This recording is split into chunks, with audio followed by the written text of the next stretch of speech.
आगामी कार्यक्रम प्रायोजित किया है जॉयस मायर मिनिस्ट्रीज के मित्रों और सहयोगियों ने।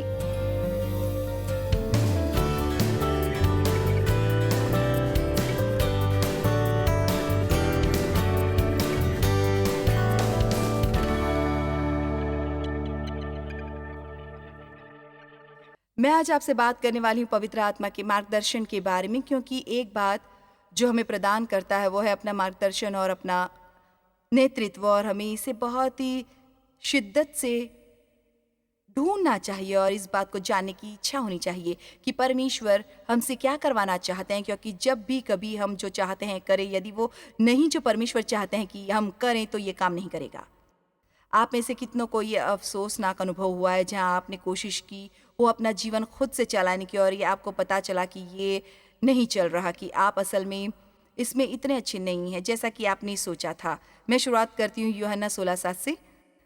शायद मैं हर सेशन में इसे पढ़ूं, क्योंकि ये हमें याद कराता है कि पवित्र आत्मा हमसे क्या करवाना चाहता है। हे पिता, हम वचन के लिए आपका धन्यवाद करते हैं और श्रद्धा से हम विषय पर आते हैं और आपसे मांगते हैं कि आप सत्य को बाहर लाएं। हालांकि मैं तुमसे सत्य बता रही हूँ, सत्य के सिवाय कुछ नहीं, यही यीशु बोल रहे हैं। जब मैं कहता हूँ कि ये लाभकारी है, अच्छा है, उचित है, हित में है, मेरा जाना तुम्हारे लिए अच्छा है, यीशु से बेहतर कोई बात कैसे हो सकती है? क्योंकि यदि मैं ना जाऊं, सलाहकार, सहायक, वकील, मध्यस्थ, शक्तिदायक, पर्याय तुम्हारे पास नहीं जाऊंगा तुमसे करीबी बंधुत्व में।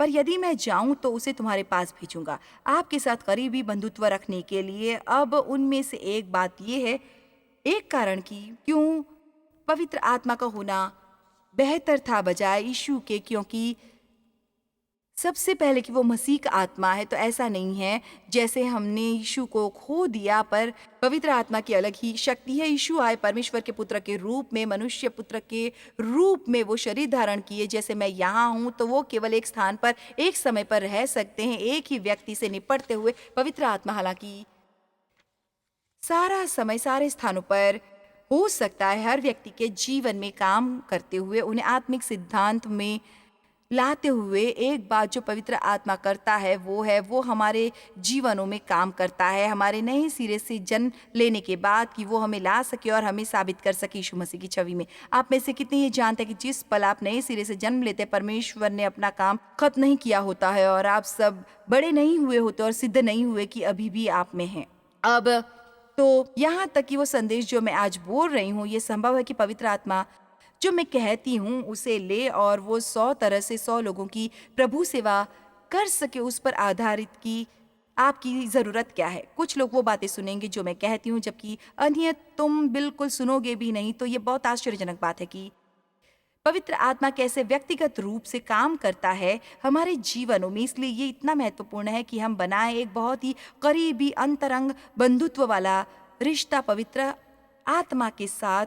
अब ये शब्द दिलासा देने वाला अंग्रेजी में नहीं समझाया जा सकता। मूल भाषा में वो शब्द जिससे दिलासा देने वाला आता है, आप इसे एक ही शब्द में अंग्रेजी में नहीं समझा सकते, और इसलिए विस्तारित बाइबल में यहाँ ग्रीक भाषा को विस्तार दिया है और यहाँ लिखा है दिलासा देने वाला होता है, सलाहकार, सहायक, वकील। इसका मतलब है कि वो हमारे केस की पैरवी करता है। मध्यस्थ, वो हमें शक्ति देता है, और यदि हमें इनमें से किसी की भी ज़रूरत ना हो, वो पर्याय बनकर खड़े रहते हैं ये देखने के लिए कि हम क्या ज़रूरत पड़ सकती है, तो वो आ सकते हैं और हमारी मदद कर सकते हैं। और लोग इसके बारे में काफ़ी उत्साहित हो रहे हैं, ये सोचने की सबसे दिलचस्प है कि कोई सारा समय पर्याय बनकर खड़ा है। तो वो कहता है यदि मैं अ, चला जाऊं, फिर मैं उसे भेजूंगा कि वो तुमसे अंतरंग बंधुत्व स्थापित कर सके। और यदि आप आगे बढ़ें और पढ़ें वचन 8, और ये आकर संसार को पाप, धार्मिकता, न्याय के विषय में निरंतर करेगा। अब यहाँ एक अच्छा छोटा सा सबक है जो आपकी मदद करेगा आपके रोज़मर्रा के जीवन में और आपके घरों में और आपके बिजनेस में और आपकी चर्चों में। पवित्र आत्मा ही केवल एक है और एकमात्र वही है जिसे ये काम मिला है, और वो सफल है लोगों को पाप के बारे में यकीन दिलाने में। ये आपका काम नहीं है, ये मेरा काम नहीं है।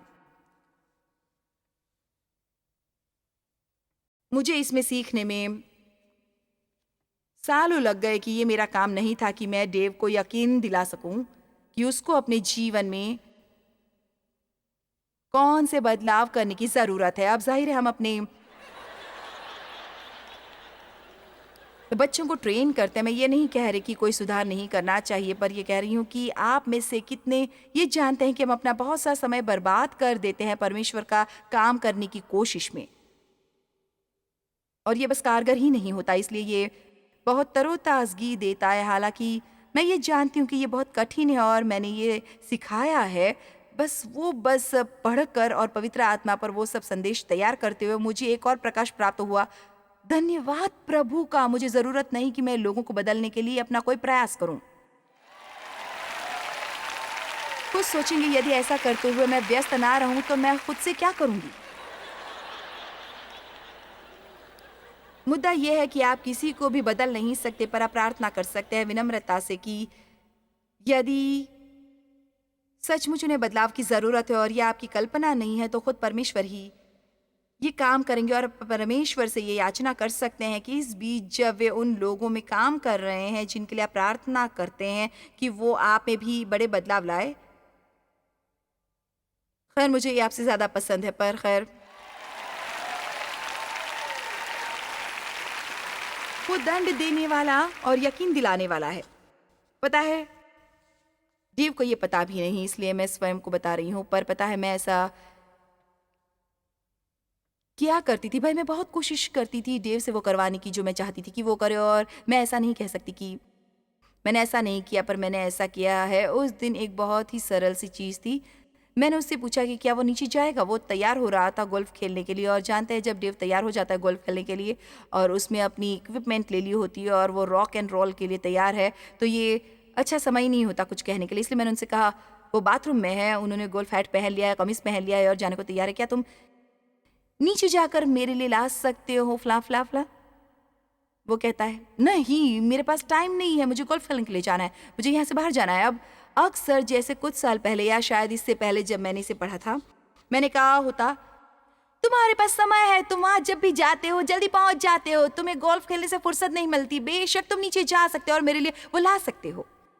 आप में से कितनी औरतें बिल्कुल ऐसी हरकतें करती हैं अपने पतियों के साथ? पर मैंने सीख लिया है,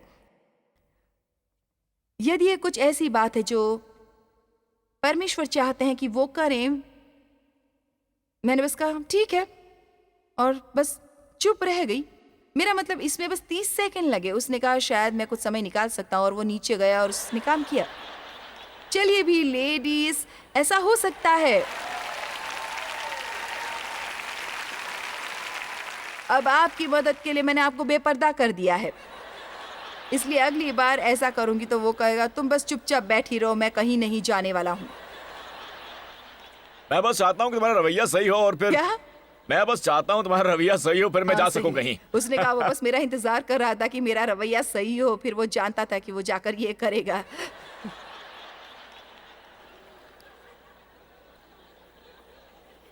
ये इतनी बुरी बात है। ओके, अब वचन 9, पाप के विषय में इसलिए कि वे मुझ पर विश्वास नहीं करते, भरोसा करते, निर्भर करते और मेरे साथ जुड़े रहते। अब धार्मिकता के विषय में, हृदय की ईमानदारी के बारे में, परमेश्वर के साथ धर्मी होने के बारे में, क्योंकि मैं पिता के पास जाता हूँ।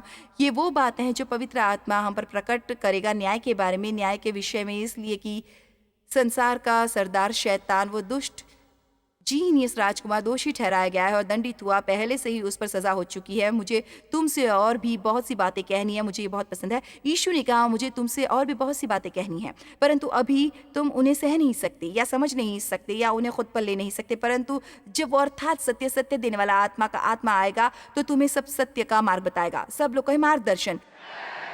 अब मार्गदर्शन बहुत अच्छा शब्द है। अब वो एक बार में ही सारा सत्य हम पर लाद नहीं देता जो हमें ज़रूरत होती है। जब मैं इसके बारे में सोचती हूँ, यदि मैं इसे बस एक प्रैक्टिकल लेवल पर ला सकूँ, शायद ये ऐसा है कि यीशु शिष्यों से कह रहे हो, यदि मैं तुम लोगों को वो सब बातें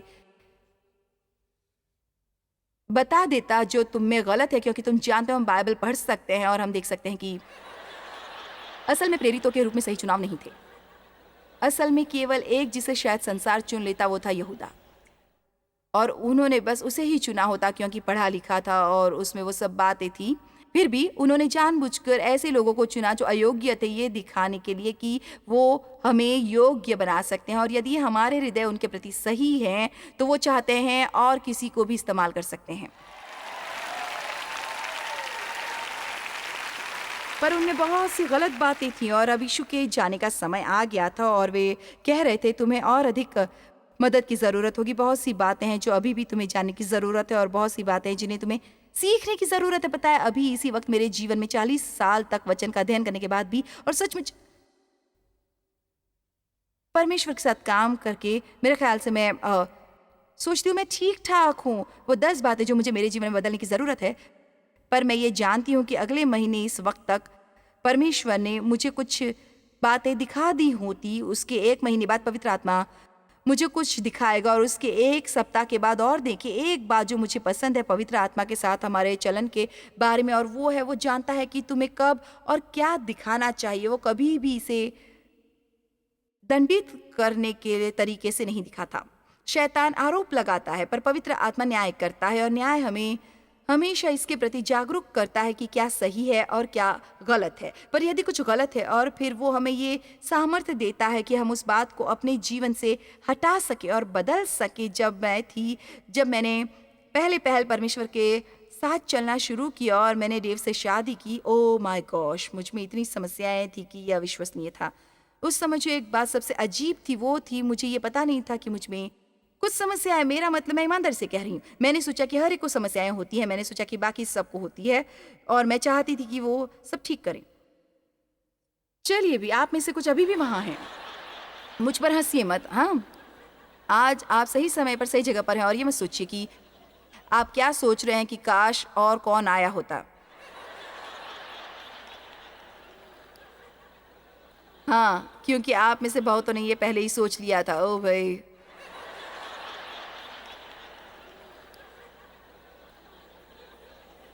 और मैं आपको सत्य बता रही हूँ, कुछ बातें थी जिनके बारे में परमेश्वर मुझसे सालों तक निपटे नहीं और उनके बारे में मेरे से बस उससे निपटा ही नहीं। मैं बस मूर्ख थी, मुझे ज़रा भी अंदाज़ा नहीं था कि जो मैं कर रही थी वो गलत था।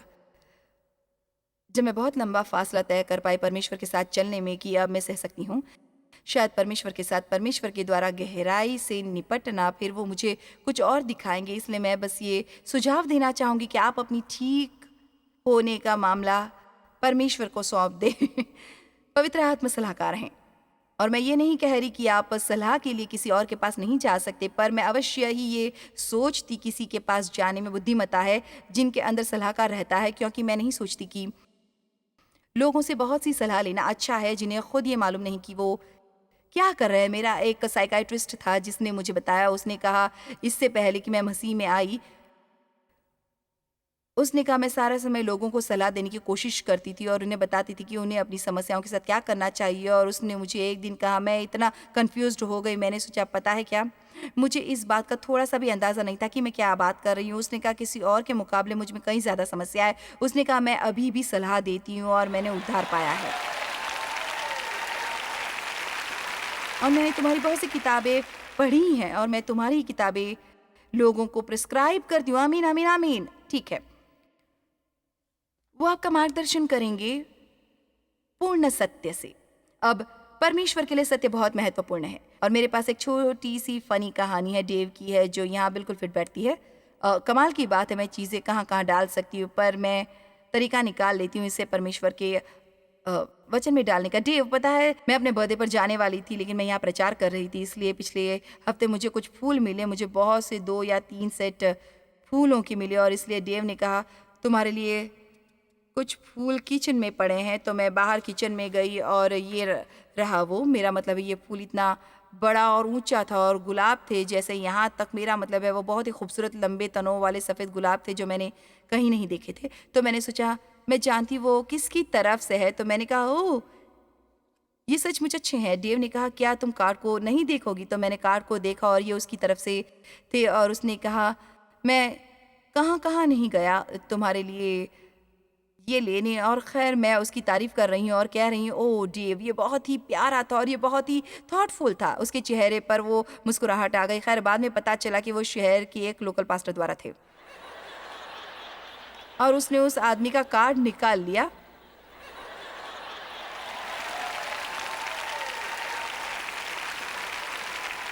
और अपना खुद का कार्ड लिया और उस पास्टर का कार्ड निकाल लिया। पर इसलिए डेव अभी भी सीख रहा है थोड़ा थोड़ा ये सत्य की और मार्गदर्शन वाले मामलों को, है ना।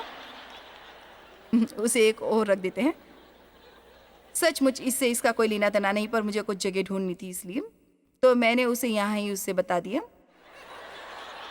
वचन 13, परंतु जब वो अर्थात सत्य सत्य देने वाला आत्मा का आत्मा आएगा तो तुम्हें सब सत्य का मार्ग बताएगा, पूरा संपूर्ण सत्य, क्योंकि वो अपनी ओर से न कहेगा अपने अधिकार से, परंतु जो कुछ सुनेगा वही कहेगा। पिता से वो संदेश देगा जो उसे दिया गया है और आने वाली बातें तुम्हें बताएगा, वो बातें जो भविष्य में होगी।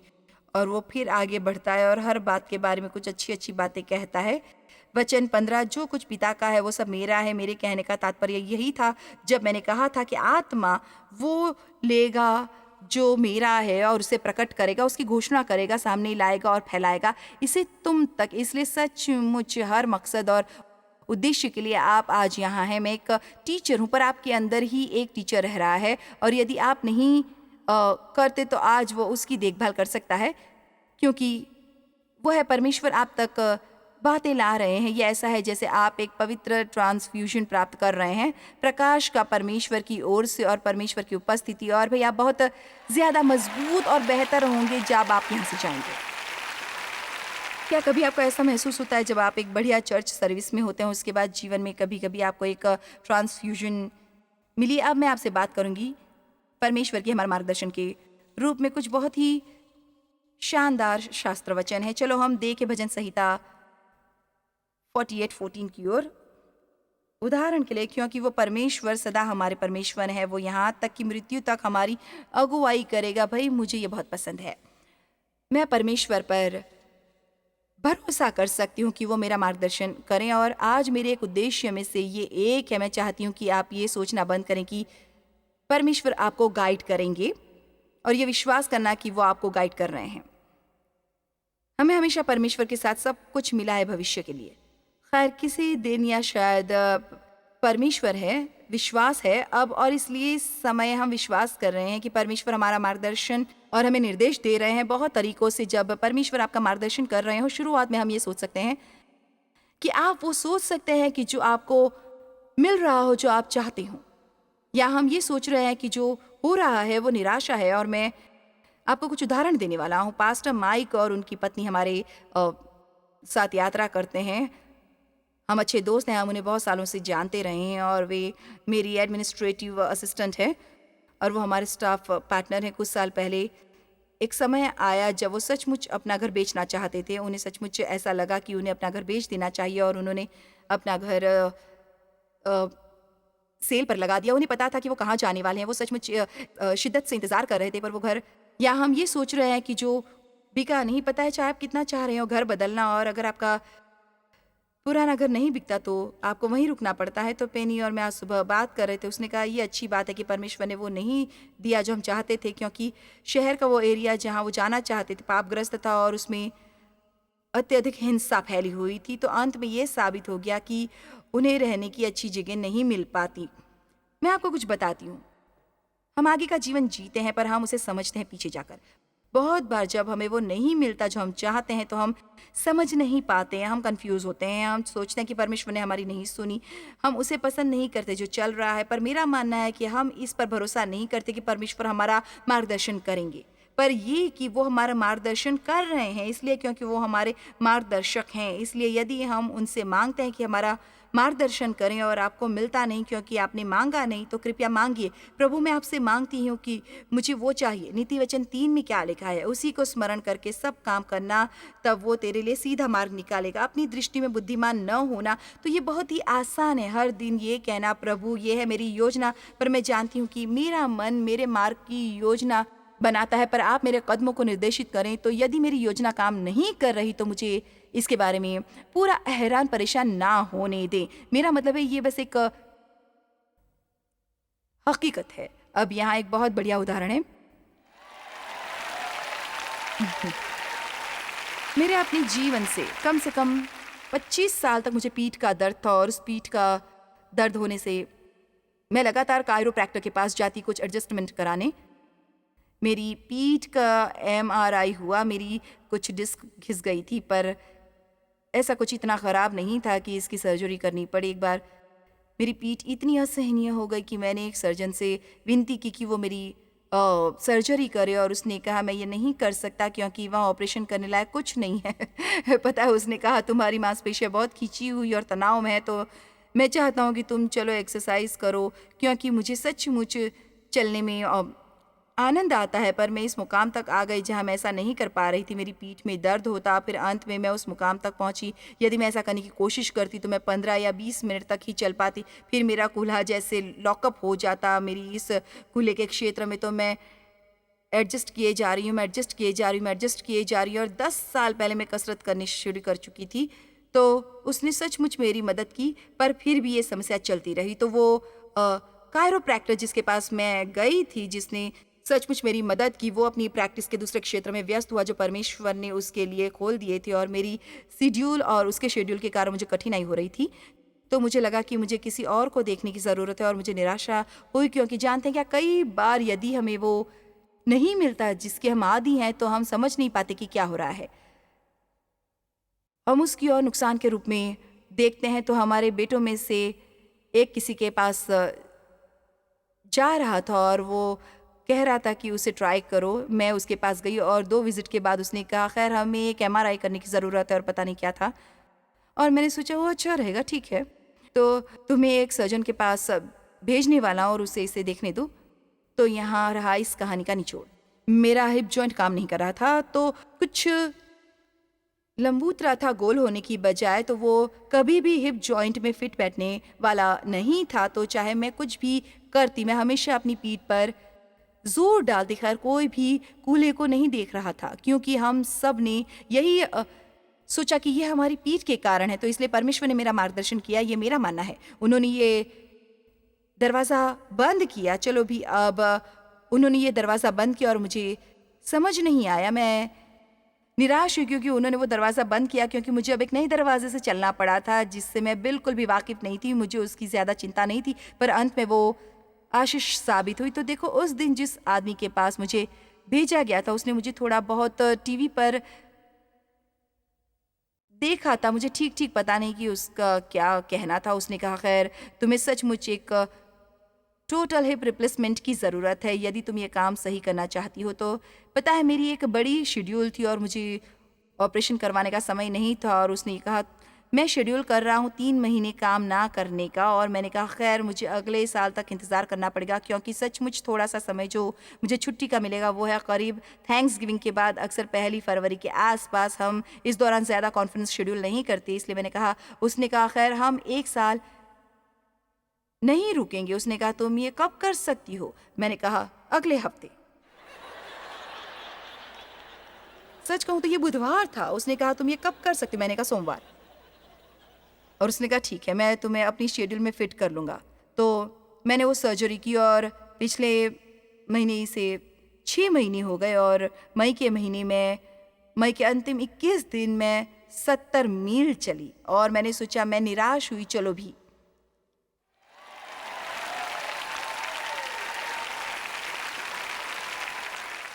मैं कुछ कहने की कोशिश कर रही हूँ।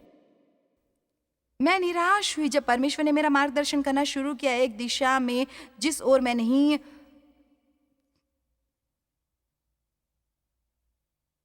जाना चाहती थी, क्योंकि ये वो दिशा नहीं थी जिसकी मैं आदी थी। जो लोग परमेश्वर से प्रेम रखते हैं उनके लिए सब बातें मिलकर भलाई ही को उत्पन्न करती है, अर्थात उन्हीं के लिए जो उनकी इच्छा के अनुसार बुलाए हुए हैं। आमीन।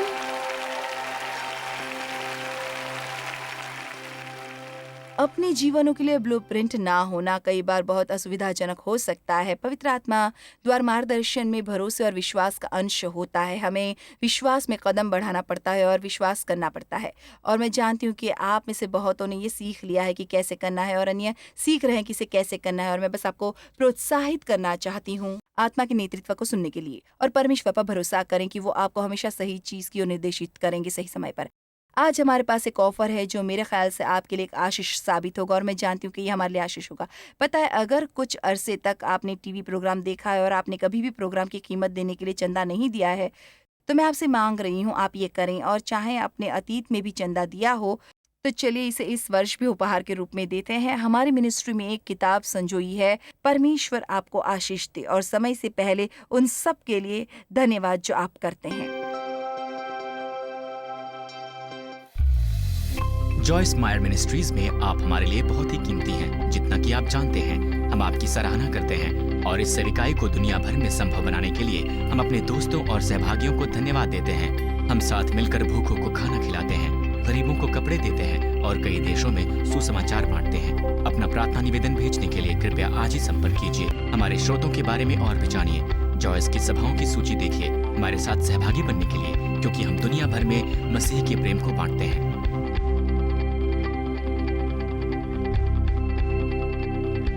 इसका खर्च उठाया है जॉयस मायर मिनिस्ट्रीज के मित्रों और सहयोगियों ने।